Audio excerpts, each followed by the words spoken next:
അതോ ഇവൻ കിടന്നിട്ട് കുറക്കണം. ഇവന്റെ വയറ് ചെത്തി എടുത്തു കഴിഞ്ഞാൽ നല്ല ടോയ്ലറ്റ് സീറ്റ് ഉണ്ടാക്കാം. നല്ല വേഗോടാ ആരും അറിയണ്ട. എടി നീ അകത്ത് കയറി, നീ അകത്ത് കയറ്.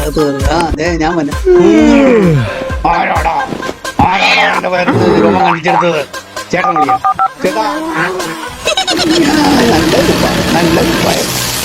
അയ്യോ എന്തൊരു സുഖം ഇന്നിരിക്കുമ്പോ ഈ സീറ്റ് കവർ ചെയ്തിരിക്കും. എന്തൊരു സുഖം. ചേട്ടാ അവൻ എന്റെ വയറിലെ രോമം കണ്ടിച്ചോണ്ട് പോയി. അവനെ വിടാൻ വരുന്നത്.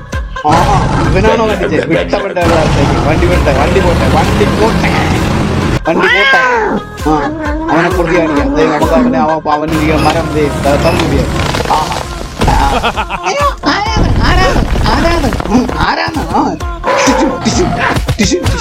ഇന്ന് ശരിയാക്കും. ആ നിന്റെ രോമത്തെ ഞങ്ങൾ എടുത്ത് അപ്പോഴേ ഞങ്ങൾ ആഹാ എന്തൊരു ഭംഗി